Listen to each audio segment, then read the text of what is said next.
Start with the breaking news on inflation figures. Capriti's here. Good morning. Good morning, Kate. Yeah, so the inflation rate came in at 2.6% for November, up from 2.3% in October, and crucially, even higher than the Bank of England's 2% target that it was the previous month. Bit of context to all these figures. It's worth bearing in mind that this is a world away from where we were a couple of years ago when inflation was hitting the double digits, 11.1% it peaked at. But that's not exactly a high bar for us to be aiming for. It's now considerably lower than that. Inflation has broadly been coming down. The Bank of England is cutting interest rates. Nevertheless, it is still above the bank's target. And some economists, they are getting jittery about this because the fear is that Rachel Reeves's budget might not have helped the cause.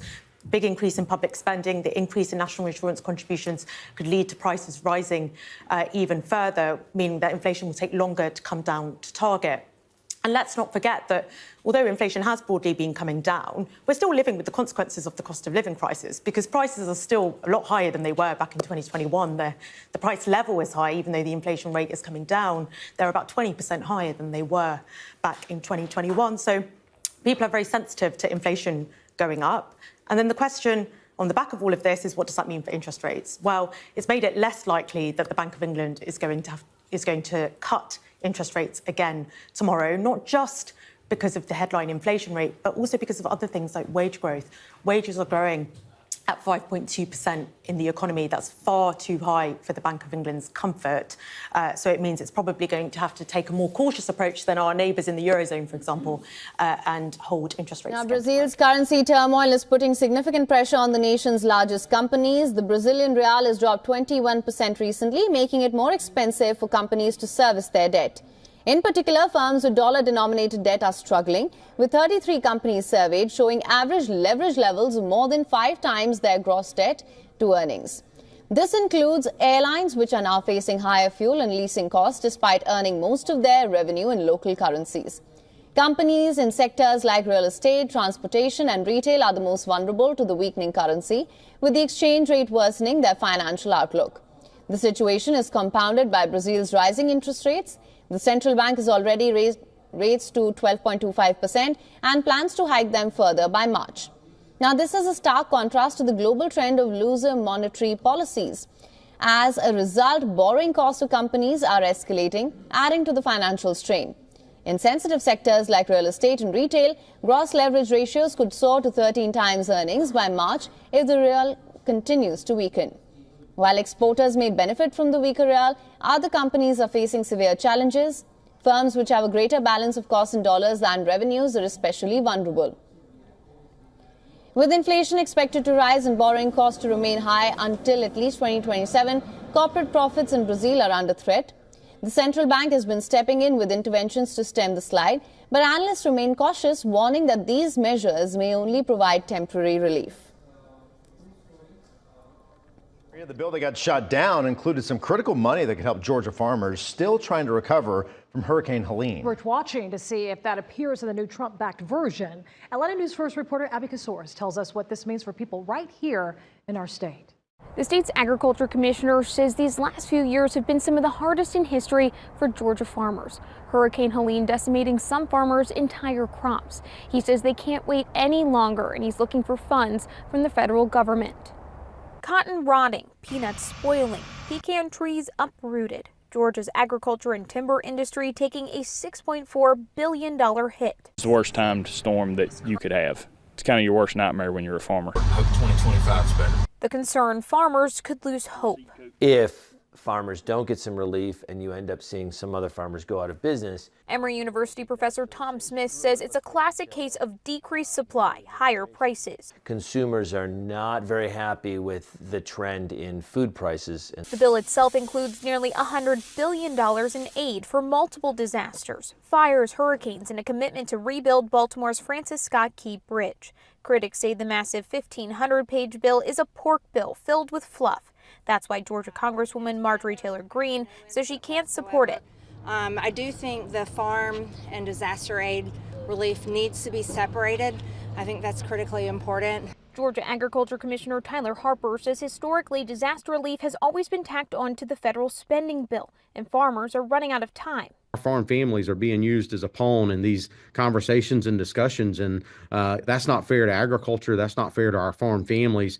If the spending bill does not pass by Friday, the federal government would effectively shut down, and we'd start to see a ripple effect. Federal parks closing and federal employees not receiving their paychecks. Elon Musk, a close ally to President-elect Donald Trump, has called for the federal government to stay shut down until Inauguration Day on January 20th.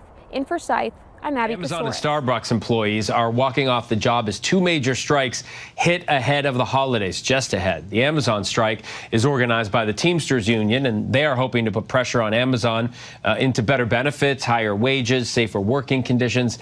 Meantime, Starbucks workers are hitting picket lines in Los Angeles, Chicago, Seattle, asking for fair pay. Their protests are expected to grow over the next few days. For more, I want to bring in ABC's Zohreen Shah, who is at a Starbucks in Burbank. And Zohreen, we can see the picketers behind you. What are they saying they want?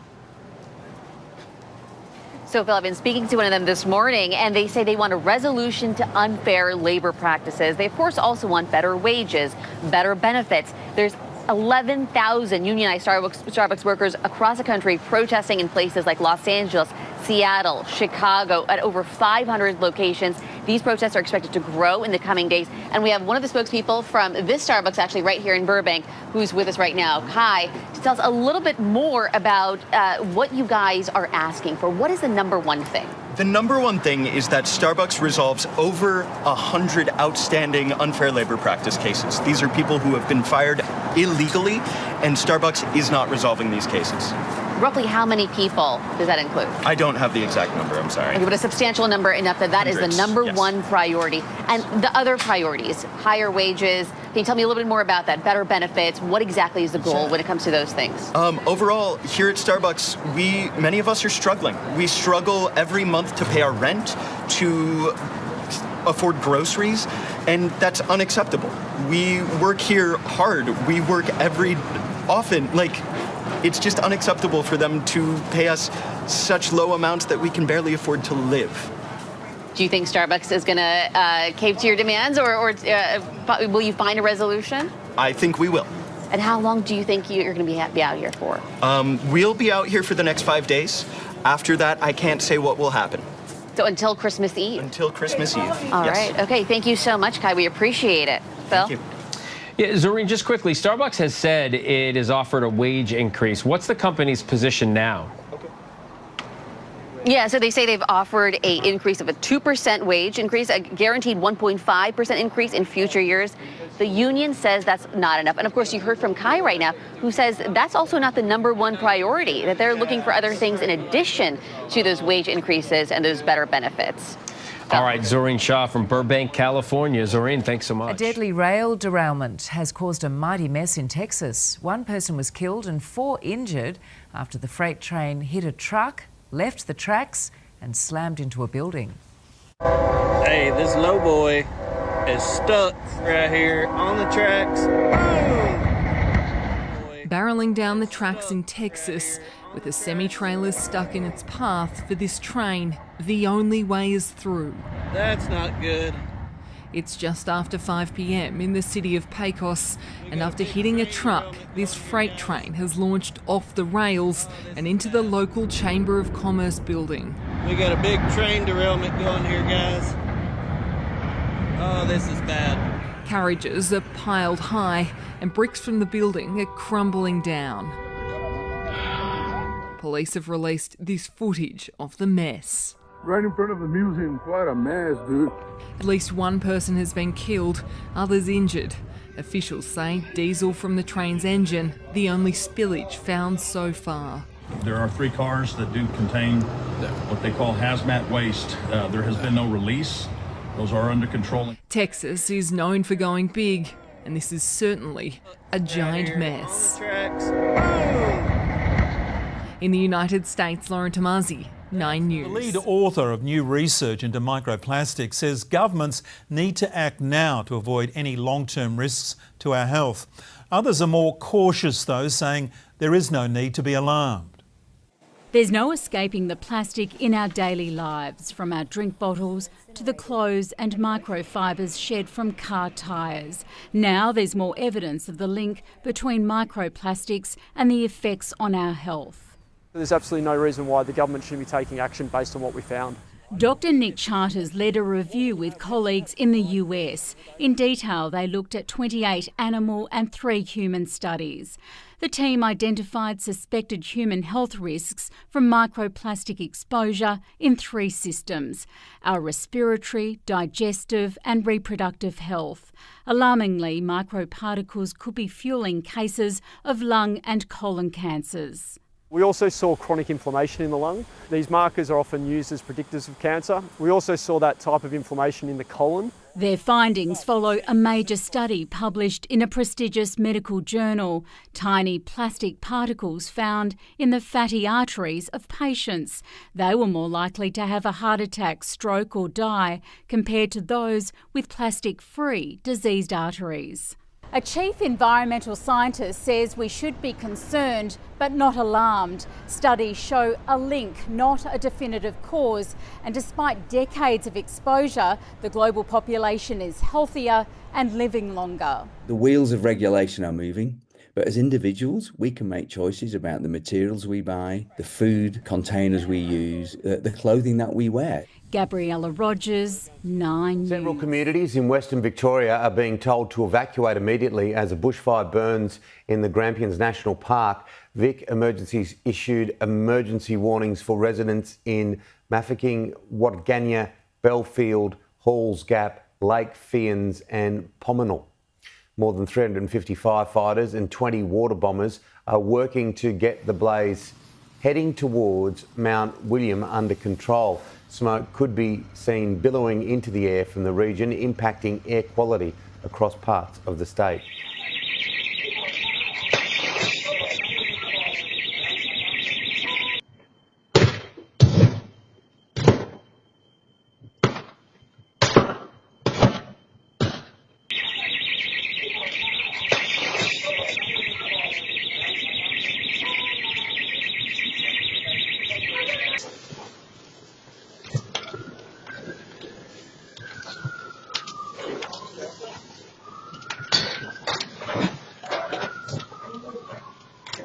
We are following some breaking news from overseas. A car slammed into a crowded Christmas market in central Germany. This happened a short time ago in the town of Magdeburg, about 2 hours west of Berlin. Local officials say at least 1 person has died and at least 50 others are hurt. The driver of the car has been arrested. Police are still there investigating what happened. We'll, of course, stay on top of this story and bring you updates as soon as we learn more.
Turn tonight to the growing concern over bird flu right here in the U.S. Tonight, California, in fact, declaring a state of emergency now because of the sheer number of cases there.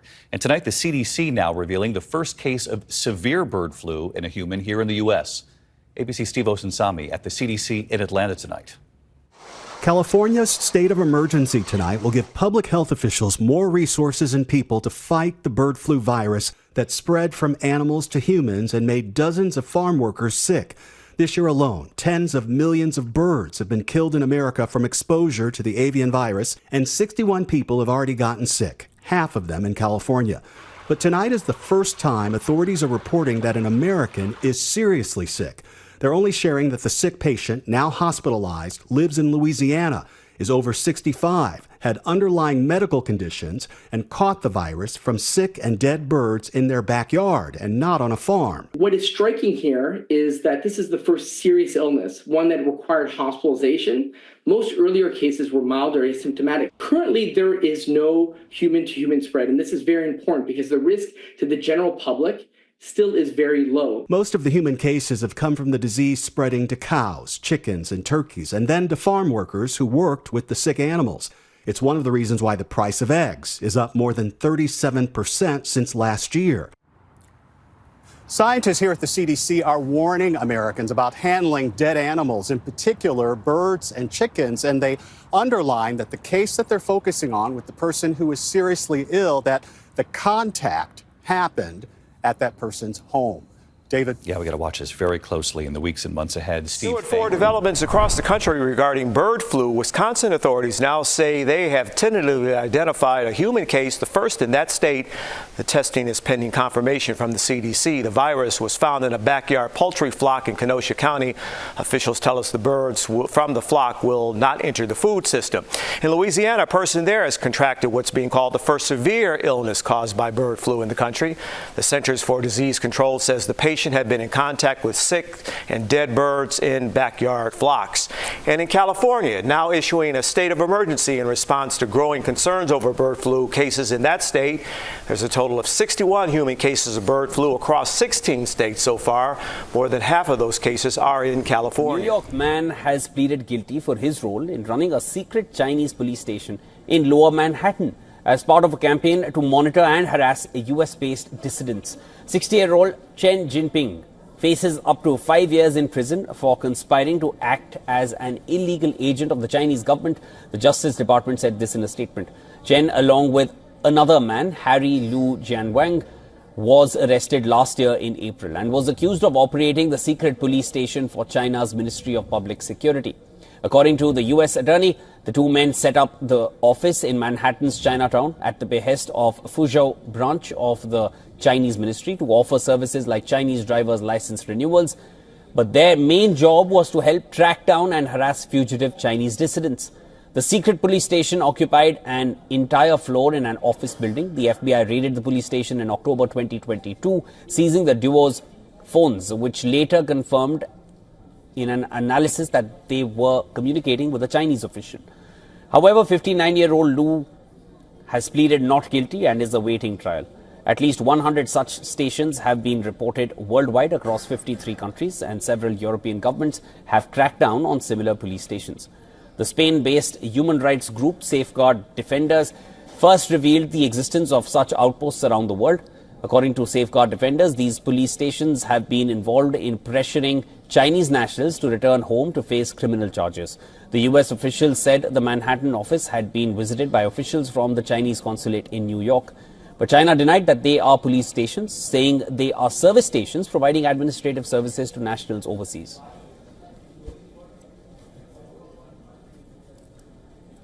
The tensions continue to simmer in the South China Sea between Beijing and Taipei. In the latest, Taiwan has alleged that it has detected Chinese military aircraft and naval vessels around its territory. In a statement, Taiwan's Ministry of National Defense has said that at least 10 Chinese military aircraft and 5 naval vessels were identified near its shores on Wednesday and Thursday. The Defense Ministry, in a post on social media platform X, said that 4 of the 10 Chinese aircraft crossed the Taiwanese Strait median line and entered into southern, southwestern and eastern air defense zones. Now, Taiwan has said that they are monitoring the situation and are responding accordingly. In recent times, Beijing has heightened its military activity in the South China Sea as it continues to claim sovereignty over Taipei. Now, earlier, China's foreign ministry had denied the existence of Taiwan's Ministry of National Defense. The statement came after Taiwan announced the arrival of the first batch of the US-made M1A2T Abrams tanks into the island.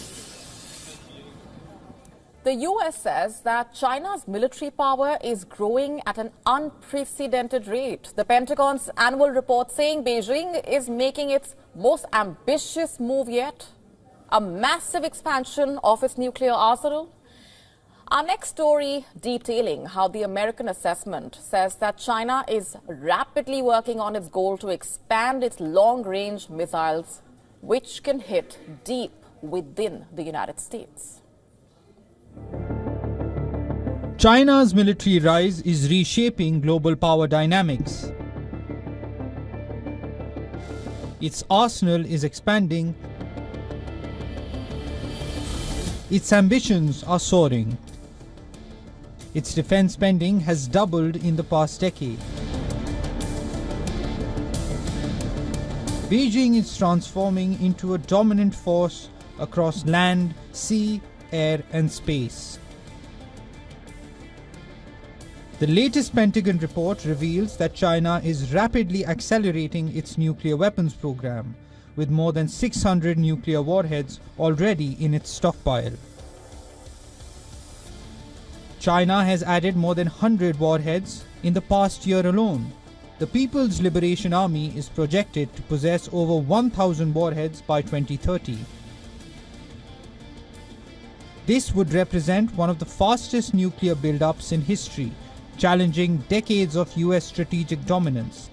Though in terms of total nuclear arsenal, it is still below the stockpile of Americans and Russians. What is more alarming for Pentagon is that Chinese military is developing a new conventional ICBM that could strike Hawaii, Alaska, and the continental US. Pentagon's annual report says that China's military rise doesn't stop there. Its navy is now the world's largest by fleet size, boasting modern destroyers, submarines, and aircraft carriers. The PLA Air Force is expanding its long-range capabilities, conducting joint bomber drills with Russia and exploring new overseas operational locations. China's investments in space weapons signals its determination to neutralize the US's orbital advantage. The Pentagon warns that this dramatic expansion in nuclear and military capabilities could upend the global balance of power. As China builds its arsenal, it is also intensifying efforts to modernize its military infrastructure. From advanced missile systems to hypersonic weapons, Beijing is preparing to assert its dominance in any future conflict. Adding to the tensions is the incoming Trump administration, which promises to take a hardline approach to counter Beijing. President-elect Donald Trump's policies are expected to focus on economic pressure, military containment. Trump is seeking to fill his administration with China hawks.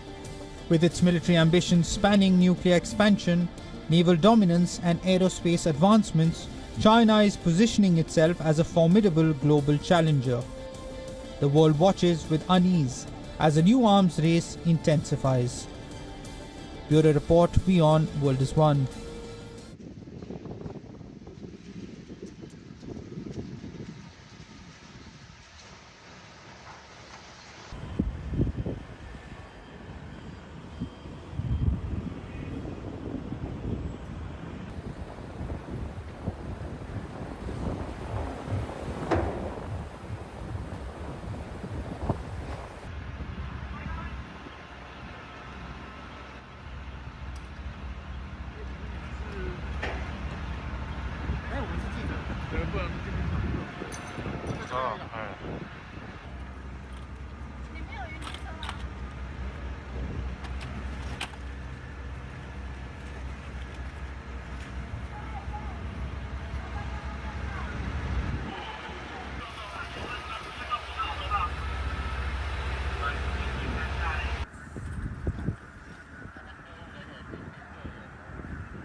A new U.S. military base in northern Poland is becoming a key part of NATO's missile defense system known as Aegis Ashore. Located in Radzikovo near the Baltic Sea and close to Russia's Kaliningrad region, the base is equipped with 3 launchers, each capable of holding 8 interceptor missiles. It is designed to shield the NATO alliance and Europe from ballistic missile threats. Captain Michael Dwan, commander of the U.S. Navy's Task Force 640, 4, which focuses on missile defense system missions, explained that the launchers operate autonomously, requiring no manual intervention.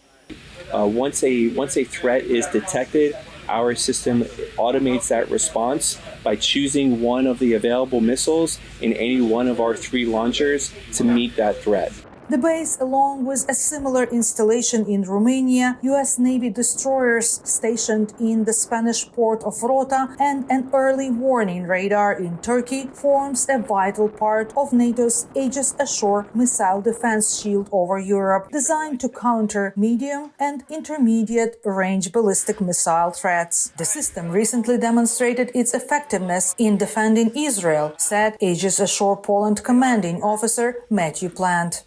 The Aegis system and SPY in the ballistic missile defense mission was tested in the Mediterranean Sea for in defense of Israel. So those systems were tested and proven. It was an Iranian launch against Israel, yes. In this command and control room, U.S. military personnel monitor around the clock for any potential threats. Their mission is to detect and respond to missile attacks using radar data to guide interceptors in neutralizing incoming missiles. Officials here emphasize that the base is strictly defensive. There's no explosives or warheads that are on any of our missiles here in that site. The Kremlin responded to the opening of the U.S. base in Radzikovo, saying that Russia would adopt appropriate measures to ensure parity. For Poland, a key NATO member bordering Russia, Belarus and Ukraine, the base is a vital part of its defense strategy. Polish Defense Minister Władysław Kosiniak-Kamysz calls the base a milestone in deterrence and defense. The Radzikovo base cannot be packed in a suitcase and evacuated within a couple of hours. This protects Europe, but also the US and Canada, all the NATO allies. It's one of the key projects, and you can see how much it's being opposed by Russia. It shows what an important project this is. The base is managed under NATO's Allied Air Command at Ramstein Air Base in Germany, which oversees the command and control of the bloc's ballistic missile defense system. Miroslava Gongadze, VOA News, Radzikowo, Poland.